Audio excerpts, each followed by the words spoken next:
Bonjour à tous, je m'appelle Sabrina, j'ai 39 ans. Je suis de Belgique et je suis atteinte de différentes pathologies. Ici, voilà, j'ai décidé de faire une petite vidéo pour différentes raisons. Donc, la première raison, c'est déjà pour moi personnellement, pour pouvoir rassembler un peu mes idées, pour pouvoir suivre un petit peu l'évolution de mon parcours santé. Je fais aussi cette vidéo pour sensibiliser donc un petit peu les gens aussi, mais surtout pour informer aussi. Donc voilà, parce que il y a quand même pas mal de personnes qui sont atteintes de maladies auto-immunes, etc. Et qui ne sont pas particulièrement, je vais dire, informées, correctement, suivies ou, euh, ou simplement soutenues. Donc voilà, je pense que le fait de faire une vidéo pour expliquer un petit peu mon expérience par rapport à tout ça pourra peut-être aider certaines personnes en fait. Voilà. Si jamais à savoir que je risque parfois de changer de décor derrière ou de changer donc de tenue, ne vous étonnez pas, c'est parce que je vais faire cette vidéo en plusieurs séquences parce que la faire tout en une fois, ce sera trop long pour moi. On entend déjà ici que je commence déjà à être un peu essoufflée, donc voilà, je fais un petit peu quand j'ai un petit moment de temps et que j'ai surtout l'énergie pour le faire et l'inspiration. Voilà. Donc voilà. Donc pour résumer un petit peu, je vais déjà faire un petit peu le tour des pathologies qu'on m'a découvert, donc qu'on m'a diagnostiqué. Donc ça a déjà commencé donc en 2009, où à l'époque j'étais migraineuse chronique. Donc je faisais des migraines, ce qu'on appelle des migraines avec aura. Donc ce sont des migraines accompagnées, donc des migraines avec comme des petites mouchettes qui viennent devant les yeux, ou alors des vagues, donc les images qui sont en forme de vagues, saccadées, parfois un voile noir qui vient se mettre sur les yeux. Et alors, essentiellement, j'avais aussi des migraines accompagnées de nausées et de vomissements. Donc, à l'époque, j'étais allée consulter une neurologue qui m'avait fait passer toute une batterie d'examens. Et à l'issue de tous ces examens, on avait diagnostiqué à l'IRM, on avait diagnostiqué, vu au fait que je suis porteuse d'une bonne dizaine de lésions au niveau de la substance blanche du cerveau. Donc la substance blanche qui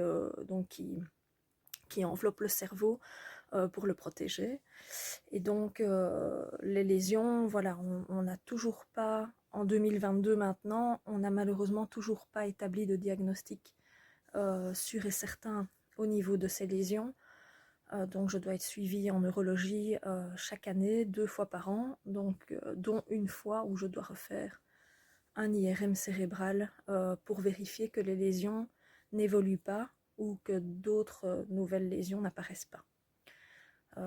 Donc voilà, il y avait eu à un moment donné une suspicion de sclérose en plaques, mais cela avait été écarté en 2021 grâce à la ponction lombaire et à l'IRM médulaire qui n'avait pas apporté d'informations propres pour diagnostiquer une sclérose en plaques. Donc ça c'était une bonne nouvelle. Mais voilà, on reste toujours dans le flou, on ne sait toujours pas, donc eux ils appellent ces lésions-là des lésions aspécifiques, parce qu'elles sont toujours sans diagnostic. Donc ça c'était en 2009. Ensuite, en 2015, à la demande de ma sœur, je suis allée passer un examen complet en cardiologie, parce qu'à l'époque j'avais commencé la course à pied. Donc voilà, donc elle a voulu me sensibiliser par rapport à ça, essayer de voir si tout allait bien au niveau du cœur, étant donné que lors de mes courses, enfin de mes entraînements ou de mes courses, je montais très fort dans les pulsations, je montais parfois jusqu'à 200 en pulsations de course, mais je récupérais très vite. Donc une fois la ligne d'arrivée passée, une fois la fin de mon entraînement terminée, je redescendais très très vite et mon cœur en général bat à 60 pulsations, entre 55 et 60 pulsations la minute au repos. Donc en 2015, nous avons passé un examen chez un cardiologue qui avait entendu à l'époque, donc qui avait un souffle au cœur. Donc on a poussé les examens, on a fait une échographie transœsophagienne, donc le tuyau qu'on passe jusqu'à l'estomac, mais qui s'arrête au niveau de l'œsophage pour pouvoir consulter le cœur. Et il s'est avéré qu'on a diagnostiqué un foramen ovale perméable. Donc un foramen ovale perméable, c'est une perméabilité de la membrane entre l'oreillette et le ventricule gauche, si je ne m'abuse. Voilà, et donc ce qui pourrait avoir comme conséquence, j'insiste, avoir comme conséquence, tout ce qu'on appelle les accidents cardiovasculaires cérébraux, donc un AVC ou un AIT, donc voilà, donc ça c'est à surveiller aussi, mais pas chaque année, parce que voilà, apparemment le mien est léger. Il est présent, mais il est léger. Donc, je suis quand même sous aspirine tous les jours pour liquéfier le sang, pour éviter d'avoir une formation de caillots qui pourrait donc aller se loger au cerveau. Donc voilà, donc ça c'est aussi à surveiller. Maintenant, le sport ne m'était pas interdit, au contraire, je pouvais continuer à faire du sport. Donc voilà, je pouvais continuer à vivre normalement sans problème, ce que j'ai fait donc jusqu'à maintenant. Donc de 2015 à 2022, j'ai vécu normalement et toujours en continuant à pratiquer donc la course à pied, les longues randonnées, mes sports, quoi, mes trails, etc. Voilà. Ensuite, donc en 2020, après l'accouchement de ma fille, donc j'ai accouché de ma fille en 2018, fin 2018, et là, après l'accouchement, j'ai commencé à déclarer, enfin à ressentir des symptômes un peu plus particuliers comme des parasthésies dans les pieds et dans les mains, donc essentiellement. Donc j'avais mes pieds et mes mains qui s'endormaient dans certaines positions, parfois ça m'arrivait debout, parfois ça m'arrivait en conduisant. Donc voilà, ressentant les parasthésies, je me suis un petit peu posé des questions, me demander tiens qu'est-ce qui se passe. Et comme il y avait toujours ces lésions au niveau du cerveau qui restaient sans nouvelles, sans diagnostic, j'ai voulu creuser un petit peu à ce niveau-là. Parce que, donc voilà, moi je me suis dit peut-être qu'il y a quelque chose qui s'est réveillé là-haut, donc il faut peut-être consulter. Et donc, quand j'ai consulté en neurologie en 2020, ça faisait quand même 4 ans que je n'avais plus fait d'IRM, que je n'avais plus consulté. Donc j'ai reconsulté, mais j'ai changé d'hôpital et de service, parce que la neurologue qui me suivait n'exerçait plus. Et donc, je suis allée dans un service spécialisé justement pour la sclérose en plaques, pour aller vérifier s'il n'y avait pas donc un souci à ce niveau-là. On a repassé toute une batterie d'examens en 2020, avec une hospitalisation, où on m'a fait notamment la fameuse ponction lombaire, on m'a refait des IRM cérébraux, on m'a fait un PET scan du corps entier, on m'a fait une prise de sang, la plus complète des prises de sang que j'ai jamais eues. Il y avait 17 tubes de sang qui sont partis. Donc à un moment donné, je me suis dit, j'aurai plus de sang. Bref, c'était assez impressionnant. Et donc voilà, à l'issue de l'hospitalisation en neurologie, ils étaient toujours dans le flou, de ne pas savoir, donc de se dire d'où viennent au fait ces parasthésies, on n'en sait rien. Il n'y a rien qui laisse présager une sclérose en plaques, donc on écarte ce diagnostic, bonne nouvelle, mais voilà, on ne sait toujours pas d'où viennent vos symptômes. Donc là, ils m'ont envoyé en ORL, et là, ils ont eu l'idée au fait de faire une biopsie des glandes salivaires, accessoires, comme ils appellent ça. Et à l'issue de cette biopsie, ils en sont venus donc au diagnostic d'un syndrome de Gougerot-Sjögren, donc qui est une maladie auto-immune multisystémique et chronique, et donc qui consiste au fait, c'est le système immunitaire, donc c'est une maladie auto-immune, donc c'est le système immunitaire qui se retourne contre son hôte, contre son propre corps, contre son propre camp en fait. Et donc le syndrome de Gougerot-Sjögren, c'est une maladie auto-immune qui attaque les glandes salivaires, les glandes exocrines, pardon. Donc voilà, c'est le système immunitaire qui détruit les propres cellules au niveau des glandes exocrines. Donc les glandes exocrines, c'est ce qu'on retrouve donc au niveau des glandes lacrymales, des glandes nasales, des glandes buccales, vaginales. On en retrouve aussi au niveau, enfin les glandes sudoripares et les glandes sudoripares et je ne sais plus les autres, donc font aussi partie des glandes exocrines. Donc sécheresse de la peau, etc. Cette maladie aussi, il faut savoir qu'on a un risque accru de développer des lymphomes.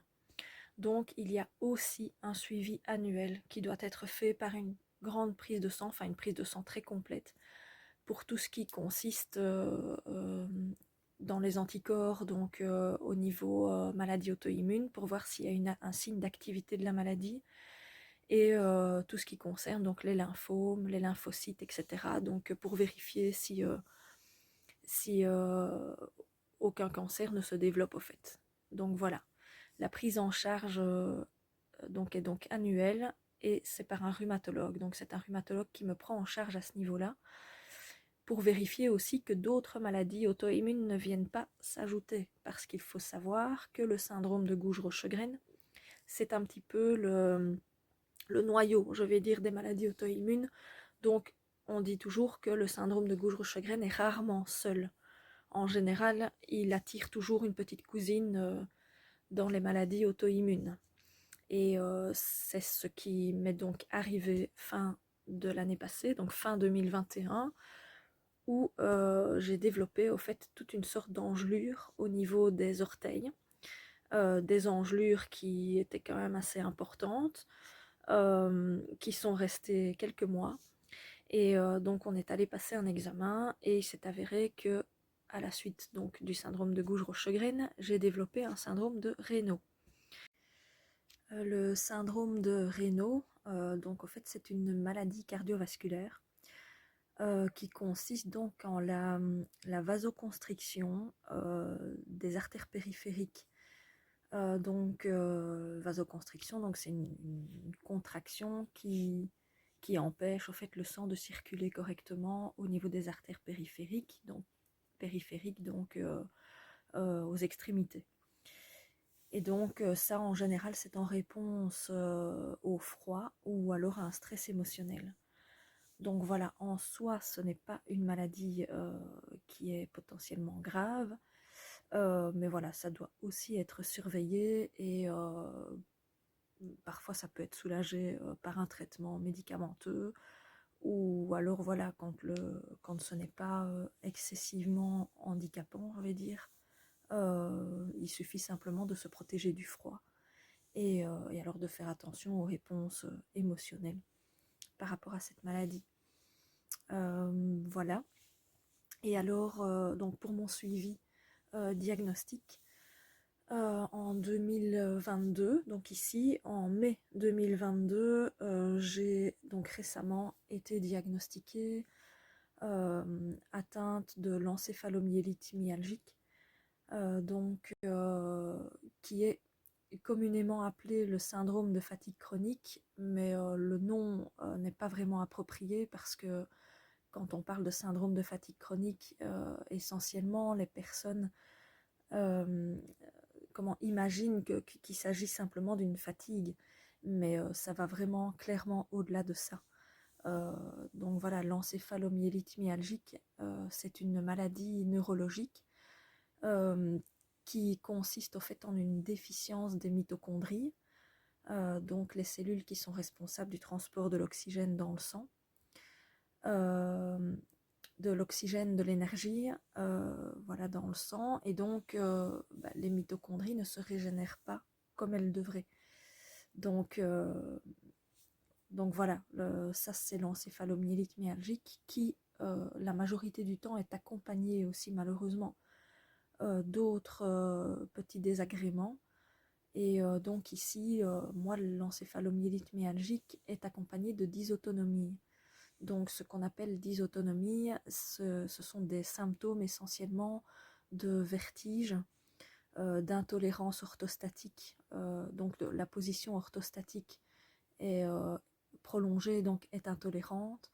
Donc au fait, la dysautonomie, c'est ce qu'on appelle en quelque sorte une hypotension orthostatique.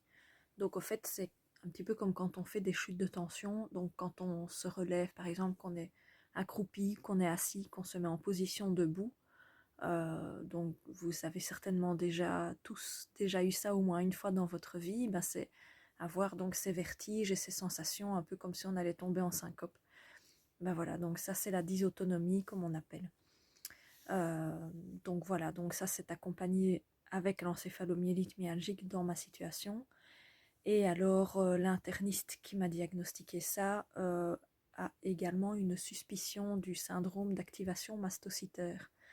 Donc au fait le syndrome d'activation mastocytaire, ce sont les mastocytes, donc de nouveau ces cellules que nous retrouvons dans le corps, certaines cellules que nous retrouvons dans notre corps, qui libèrent au fait une substance chimique en réaction à un aliment ou à un environnement ou une émotion de nouveau.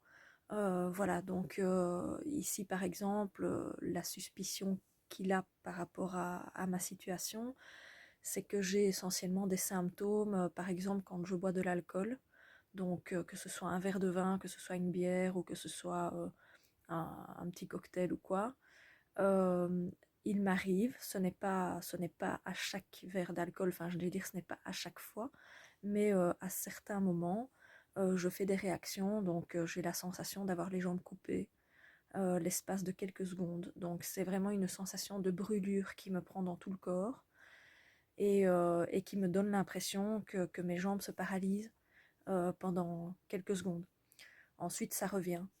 Mais à partir du moment où j'ai ce symptôme, je sais que chaque verre que je vais boire, que chaque gorgée que je vais boire, je vais ressentir cette sensation. Et alors, j'ai aussi la sensation d'avoir beaucoup plus vite une réaction à l'alcool. Donc, je vais dire, quand on dit ah, j'ai la tête qui tourne, ben voilà, moi ça arrive après 2 ou 3 gorgées, alors que habituellement ça peut arriver après 3 ou 4 verres.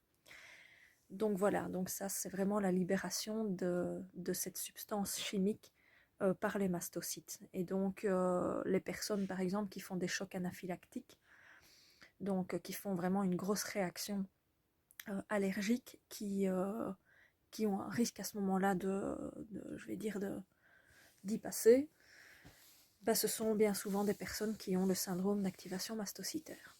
Voilà, donc ça de nouveau, dans ma situation, ça doit être surveillé. Donc via les prises de sang en dosant donc la tryptase. Et donc voilà, il faut surveiller si le marqueur, le biomarqueur de la tryptase évolue, ben alors à ce moment-là, il faudra aussi peut-être trouver des solutions. En attendant, ben c'est à moi à écouter mon corps et à faire attention. Dès que je sens que j'ai une réaction, que ce soit à l'alcool ou que ce soit avec un aliment, parce que bon, on peut avoir aussi avec ce syndrome d'activation mastocytaire, comme symptômes des flushs, comme on appelle ça. Donc ce sont vraiment les deux pommettes toutes rouges.